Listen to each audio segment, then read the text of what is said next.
Good evening, coders. Good to see you. I am so excited to be here, and I'll tell you a little bit about my history and my perspective on this event in just a moment. But first, I wanted to say, just quickly walking the floor space out there, I'm sorry I didn't get a chance to sit with each and every one of you and learn more about what you're doing. But first of all, fall in love. Hello, whose is this? Fantastic. I'm going to give this to my husband when I get home. Just about an hour, so we're going to check that out. And then Ventada.com. Ventada, fantastic. Figure out how to price your products online quickly, is my understanding. Well done. And then Spotalog. Whose is this? Now tell me about this quickly. Stand up and say what this does. Basically, it's an application for indexing locations for filmmakers, videographers, and photographers. Love it. Love it, love it, love it. So I'm overwhelmed and just completely impressed with the few things I got to see, and I've heard so many incredible things about you guys that I wanted to come out and check it out here myself.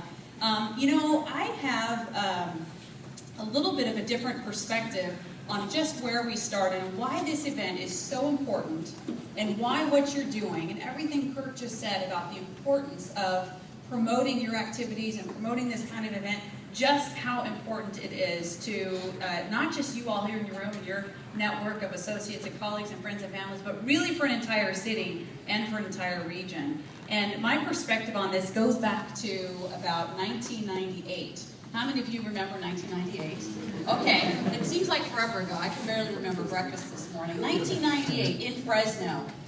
There was a little organization called the Central Valley Business Incubator, and they never had a paid executive director. I was an MBA student at the time, working with a professor of entrepreneurship, a fellow named Tim Stearns, and there was this fledgling nonprofit out there, and people were saying, business incubator, what's that? I mean, we do ag in Fresno, so is that like a chicken incubator of some sort? And I was working for a law firm at the time, with all due respect to my friends in the law. It was not exactly the most exciting job. And I was really looking to bust out and kind of make my own mark in the world and have much more of an entrepreneurial experience. And so I was persuaded to go over to this nonprofit that had 6 months worth of funding and see if I couldn't make a go of it.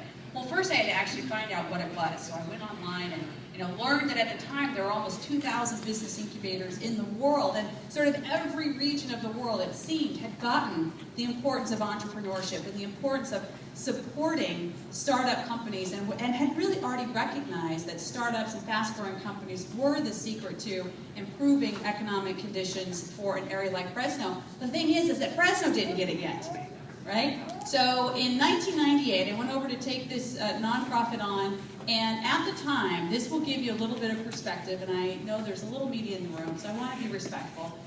But we were, in the middle of the dot-com explosion, the greatest technology expansion, the greatest economic expansion, some economists have said, in 100 years was happening all around the world, all over California. But you know what was happening in Fresno? Pretty much nothing, actually. It was as if there was this tidal wave of technology and innovation that was hitting all of California, and just somebody put up an umbrella over Fresno. But there were some people on the ground saying, we've got to get good at this. This is the key to the future. We have to do this. We have to figure out how to be smarter, how to train up people who know how to be smart entrepreneurs and technology folks and all that. So the incubator really took that mission on, and Kurt now carries that banner so incredibly well and has taken the incubator to levels that I don't think I could have ever imagined back in 1998. We had folks in our incubator at the time, great people, but they were bookkeepers, for example, and they had little devices here and there, but honestly, we were not able to attract attention to our region for our entrepreneurs. They were not investment worthy. They were not investment ready. Now, imagine being there in 1998, and then imagine walking this floor just now and considering the world-class ideas, the world-class capabilities that each and every one of you exhibit through what you're doing here today. That will help you understand why I'm so proud of what you're doing here today. I mean, it is absolutely remarkable, and to me is probably the best indicator that Fresno is in fact making a turnaround and beginning to make its mark on the world. We had this week in town, and I'll share this with you privately. Fresno is competing to house one of 3 satellite locations of the U.S. Patent and Trademark Office in our city. There are no satellite locations in the country now. We have a 6,000 person office in Washington, D.C. that houses U.S. patent trademark and is, of course, the keeper of all intellectual property in the United States. They're opening a satellite office in Detroit. They're going to do 2 more somewhere in the country. 600 cities in America have applied. Well, we're pretty sure they got to do something in California because half of the patents and intellectual property every year is generated here in California, and we're pretty sure they don't want to be in the coastal areas because they can't recruit and retain the patent examiners that they need to really get the efficiencies of scale that they need. So we're pretty sure they're looking at inland. Well, so who in California applied that's inland? Sacramento and Fresno. So we hosted the people who are doing the search this week, and these are very good folks, never been to Fresno before, and how do you think they came to town?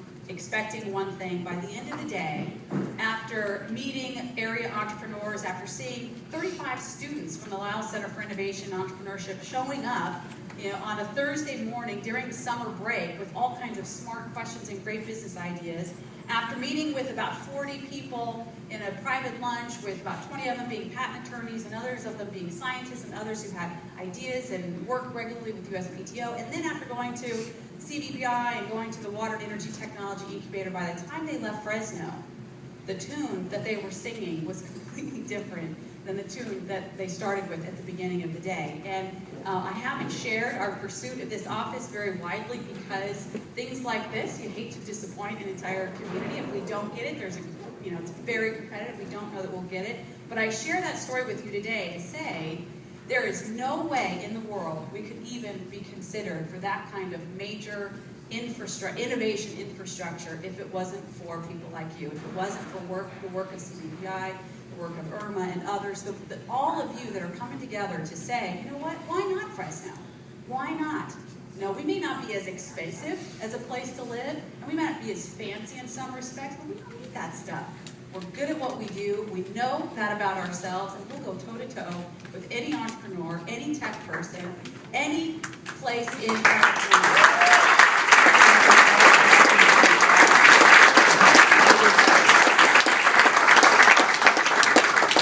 I can only say that today because of the things that you guys are up to. Now, you guys envision and desire, you're passionate about creating all kinds of different things with your technology. Let me tell you what I'm passionate about.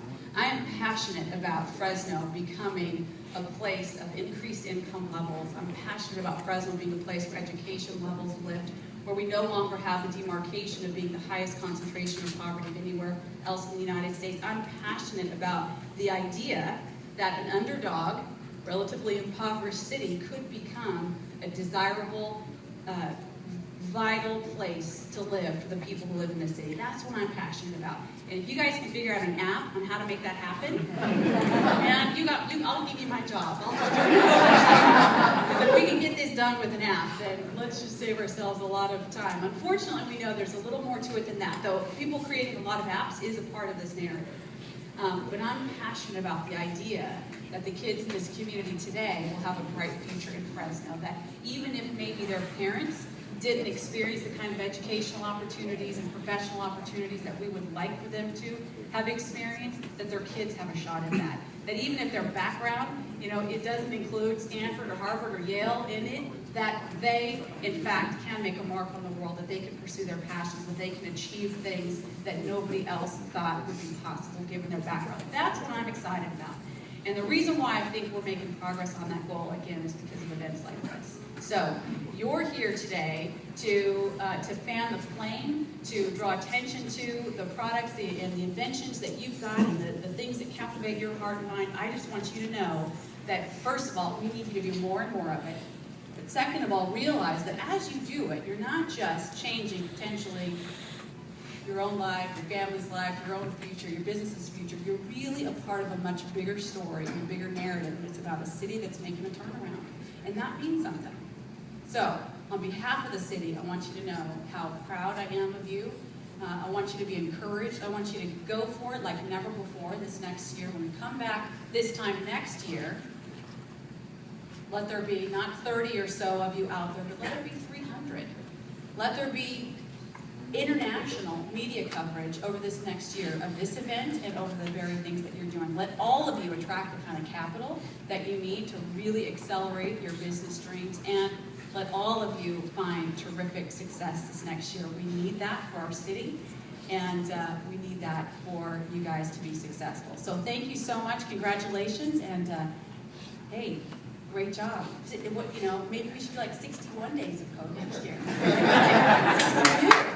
huh?